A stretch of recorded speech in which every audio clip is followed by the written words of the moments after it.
here on day 10. What a great milestone! 10 straight days. But on day 10, topic today is common scams that target seniors. So there are so many different scams that target seniors, and I want to go over a few of them just so you can be on the lookout and be able to see. Number one, which they've gotten so bold with these scams that they call me, and I'm not even 40 yet, but Medicare and health insurance scams. Scammers try to pose as Medicare representatives to get personal information or to charge for a fake service. And in reality, what they're doing is if they can get the information or if they can charge you or charge your loved one, then they'll be able to have all the bank information. And the situation with that bothers me is because I'll get a phone call, and I'm sure you all have too, and say, "Oh, I'm here to talk about your Medicare." And I'm like, I'm 38. Talk about Medicare for what? I'm not even 60 nothing. And so they'll abruptly hang up on me. So just kind of make sure your loved ones are aware of that, because it's easier to scam someone that is over 65 because they have Medicare, so they're going to think that it really is a call for them. I've heard of some. Next one is investment scams. I've heard of some investment scams. I haven't really got too many of those calls, but be mindful of those. It's just like fraudulent calls trying to get them to invest in something so that they can purchase something, just again to get their money. Be on the lookout for that. Another one, sweepstakes and lottery scams. And the thing that bothers me about that is I can't think of the name of it, but there was this big sweepstakes, and a lot of it's older, like it's been going on since I was a little girl. And the guy would come and knock on your door. Publishers Clearinghouse, I think. They'll come knock on your door and show up with this big old check. I don't think that they push that as much, but because that was something that happened back in the day, especially when I was a little girl, that was really, really big. I think that people are trying to take on that and build from it. But scammers just like, they try to come and say, "Hey, you want a prize?" And then they'll say, "Oh, well, we can put it in your bank account," or "What is the number so we can get it transferred?" Um, Another new scam, well, it's not really new, but another big scam is tech support scams. Scammers pretend to be tech support representing different companies. Like, say, if they got a new iPhone or they're with Verizon, they'll scam and say they're a part of them and this is what they have to offer. And some of the elderly don't know that you can literally go online and get what you need or go into the store. So that's a really, really big one that has been going around here lately. I feel like that is one of the easier ones, because when you're transitioning elderly person from like the flip phone era to like iPhones or even an Android phone, just a newer phone, it's so much easier to scam them, because you really don't need tech support when you're using the flip phone. um, this one I hate.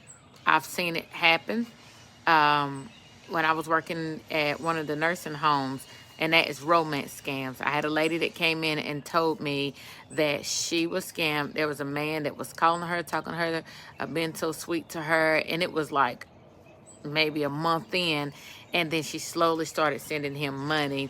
But the more she sent him money, the more he continued to talk to her. So that is really, really big, and they're lonely, so they'll almost fall for just about anything. You think that that is really big and just young people? No, it's actually even bigger in elderly.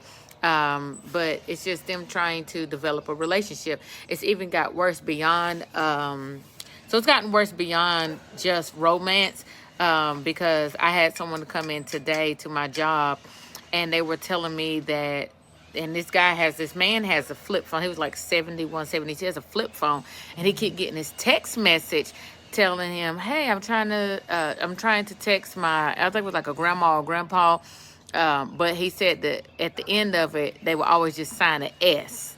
So it wouldn't be like Shirley or Sean or anything. It was just the letter S.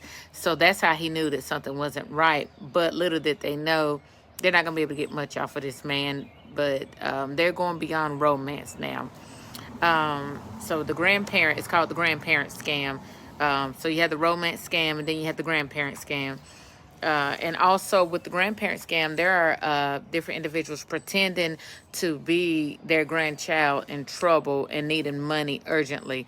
So if they can just go on any type of website and see, like sometimes you can just Google, like if you Google someone's first and last name, if you know that they live in Charlotte, North Carolina, or if you know that they live in Hickory, North Carolina, you can put that first name, last name from Hickory, North Carolina, and sometimes you'll see, oh, this person is related to them, or this person could possibly be related to them, and also getting someone's cell phone number. So if you could put their name, their city, and their cell phone number, I know a lot of things will pop up, but you'll find a lot of common people that could possibly be related to them, which makes it easier to do the grandparent. And the last one that I want to go over is the home repair scam. Scammers often offer home repair services and then perform like a shady job. Like they don't even really do the right thing, or they'll overcharge. They'll overcharge your loved one as well. Just to take the money and run. So for instance, I know something big is like, oh, let me do the shutters on your house, or you need this tree cut down because, you know, if a storm happened, then it can fall over and cause more damage.